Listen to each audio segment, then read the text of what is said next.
스트레스가 가장 큰 원인으로 알려진 공황장애는 현대인에게 가장 많이 나타나는 정신질환 중의 하나입니다. 그리고 많은 연예인들이 공황장애로 인해 힘들어하고 있다는 소식이 간간히 들려오는데요. 그래서 오늘은 어떤 연예인들이 공황장애를 가지고 있는지 알아보려고 합니다. 공황장애를 앓고 있는 연예인들이 많아서 이번 영상은 총 3부로 이루어져 있으니 참고해 주시면 감사하겠습니다. 이번 영상은 2편으로 개그맨과 가수를 모았습니다. 유세윤은 MBC 황금호장 라디오스타 출연 당시 공황장애가 있음이 알려졌습니다. 김구라는 유세윤의 음주운전 사건 당시 공황장애를 앓고 있었다고 밝혔는데요. 이에 유세윤은 지금은 많이 좋아졌다. 김구라와 약 정보도 주고받았다고 전했습니다. 하지만 성기능이 떨어질까봐 공황장애 약을 안 먹었다고 고백해 웃음을 자아냈다고 합니다. 개그계의 대부로 불리는 이경규는 2012년 KBS 예능 프로그램 남자의 자격에서 자신의 공황장애 상태에 대해 고백했습니다.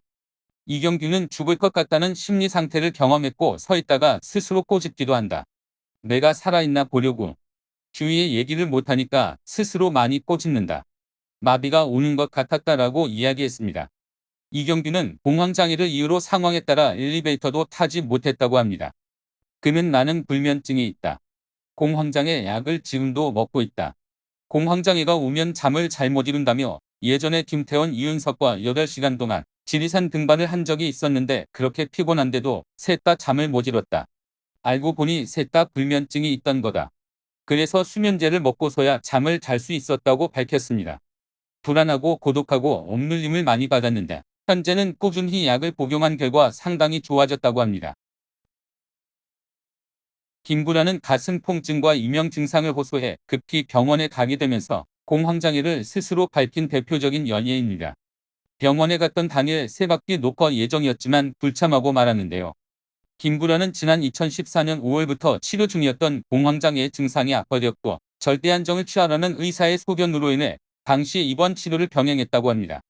김구라는 막말 파문에서 겪은 정신적 스트레스와 그의 부인이 그간 벌었던 돈을 관리하는 과정에서 투자에 실패하고 사기를 당하는 등 금전적인 문제 이중으로 충격을 받은 것으로 전해지며 부인과는 이혼을 하며 싱글파파가 되었음을 대중에 알리기도 했습니다. 이후 MBC 간판 예능 프로그램인 라디오스타에서 난 공황장애다. 기분이 가끔 훅 다운될 때가 있다. 라면서 병원에서 설문을 했는데 10개 중에 4개 이상이면 공황장애라고 했다.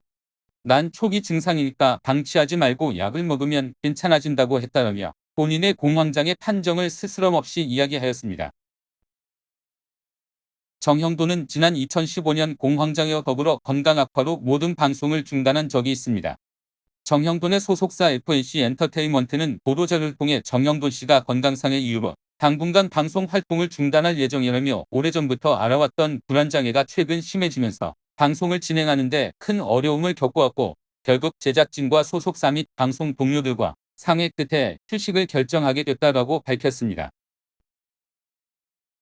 개그맨 정찬우가 공황장애로 활동을 중단한 지 벌써 3년이나 되었지만 아직까지 별다른 복귀 소식을 전하고 있지 않아 팬들의 걱정이 커지고 있습니다.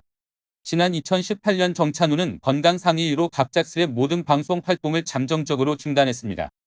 당시 소속사 측은 정찬우가 당뇨와 이명 증상을 오래전부터 알아왔고 조울 증상까지 심하게 겪고 공황장애라는 진단을 받았다고 설명했습니다. 한편 매일 오후 2시 라디오라는 매개체를 통해 청취자들과 소통한 SBS 파워 FM 2시 탈출 펄트쇼가 올해 15주년을 맞았는데요. 시작은 정찬우와 김태균이 함께했지만 지금은 공황장애로 자리를 비운 정찬우를 대신해 김태균이 여러 DJ들과 호흡하며 방송을 이끌어가고 있습니다. 그럼에도 불구하고 김태균과 정찬우가 함께한 케미스트리는 여전히 회자되고 있습니다. 그래서 청취자들은 활동을 중단한 지 3년이 된 정찬우를 여전히 그리워하며 무사히 복귀하기를 희망하고 있는데요. 하지만 정찬우는 별다른 복귀를 전하고 있지 않으며 개인 인스타그램 계정 또한 비공개로 유지 중입니다. MBC 예능 프로그램 전지적 참견 시점에 출연한 김신영이 자신의 공황장애에 대해서 말하였습니다. 김신영은 사실 제가 공황장애가 매우 심해서 5년 정도 칩고 생활하듯이 했다며 굉장히 갑자기 어두워지다 보니까 사람들이 좀 오해를 하더라. 제 TV에서는 재밌었는데 왜 이렇게 뚱하지? 제 별론가? 소문이 또 소문을 낳았다. 한 번 있는 인생인데 왜 이렇게 내가 우울하게 살지? 그래. 말 붙일 때도 좀 내 스타일대로 장난을 한번 쳐보자 생각했다. 오랜만에 전화할 때도 약간 사람이 민망하지 않나. 퀴즈쇼입니다. 하고 얘기하다 보고 싶어서 전화했다고 장난식으로 해 버릇하니까 진짜 사람이 유쾌해졌다. 그걸 매니저인 규성이가 힘들 때부터 봐왔으니까 잘 받아준 것이라고 털어놨습니다.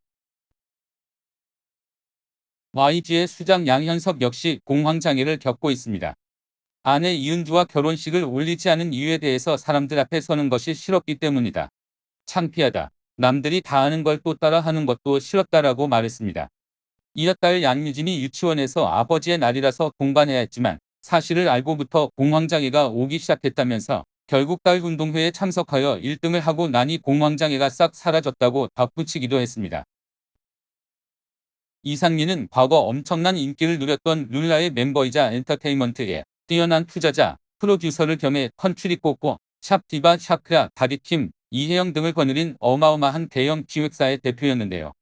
무리한 투자와 재정난 끝에 부도로 몰락하게 되며 69억 8천만 원이라는 엄청난 빚을 떠안게 되어 지금까지도 빚을 갚아나가고 있습니다. 이상민은 미혼 우리 새끼를 통해 공황장애임이 알려졌는데 그의 주치의는 처음 병원을 찾았을 때 사실 공황장애보다 알코올 중독이 더 심각했다라고 말했습니다.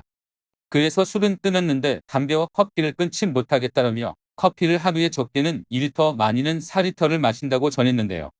또한 공황장애 약을 의사가 처방한 약보다 좀 더 올려 심할 때는 4에서 5월 정도 먹는다고 밝혔습니다.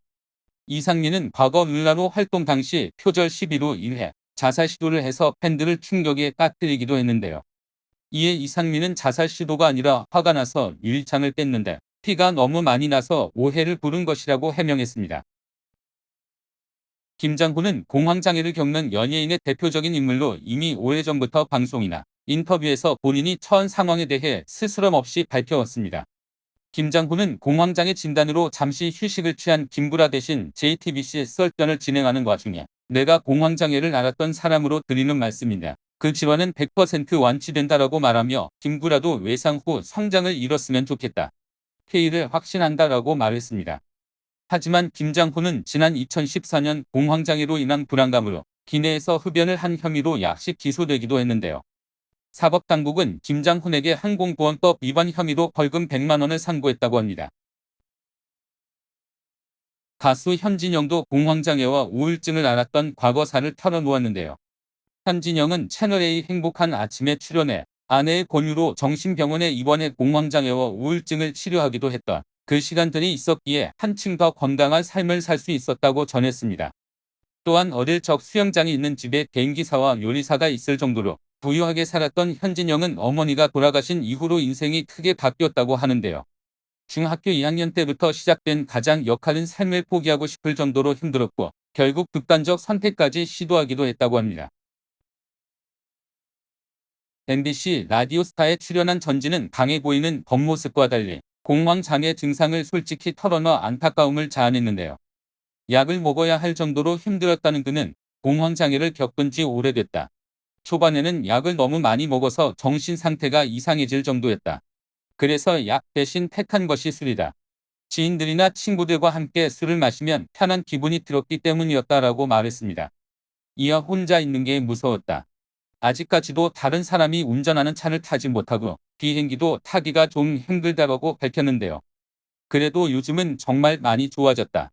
초대한 낙천적으로 생각하려고 한다며 털어놓았습니다. 브라운 아이드 걸스 멤버이자 연기자로도 활발히 활동해왔던 가인은 지난 2017년 SNS를 통해 최근 폐렴과 공황 발작을 동반한 불안장애, 불면증 진단을 받았다고 알려왔습니다. 안티팬 사이에서는 가인이 임신해 병원을 찾았다는 근거 없는 루머를 생산했지만 이에 가인은 본인의 진단명까지 공개하기에 이른 겁니다. 또한 가인은 당시 연인이었던 주지훈의 지인이 본인에게 대마초를 권유했다고 폭로해 논란을 빚은 바 있습니다. 가인에게 대마초를 권유했다고 알려진 지인 박모 씨는 기소 처분을 받은 것으로 알려져 있는데요. 가인은 현재까지도 별다른 활동을 하고 있지 않아서 팬들이 걱정 어린 시선을 보내고 있습니다.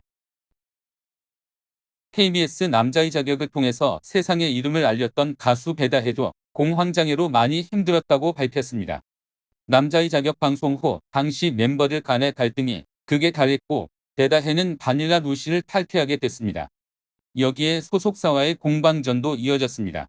2년 가까이 소속사와 배다해 간의 내용 증명이 오가면서 정신적으로 엄청난 고통에 시달렸다고 합니다. 배다해는 당시 방송 활동은 당연히 할 수가 없었고 뮤지컬 개런티 등은 회사로 다 들어갔어요. 돈을 한 푼도 벌지 못한 채 2년의 시간이 소요됐습니다. 많이 힘들었고 무서웠어요. 뮤지컬 셜록 홈즈를 당시에 하지 않았다면 아마 저는 지금 어떻게 됐을지 모르겠어요. 그때 아무와도 이야기도 하지 않고 총장처럼 지냈습니다. 정신적으로 공황장애도 심했어요. 라고 털어놓았습니다. 지금까지 공황장애로 힘들어했던 연예인에 대해서 알아보았습니다. 공황장애는 우울증과 같이 다른 정신질환을 동반하게 되는데요. 심할 경우 극단적인 선택까지 하게 되기에 아직까지 완치가 안 된 분이 있다면 하루빨리 완치하길 바라며 이번 영상을 마칩니다. 감사합니다.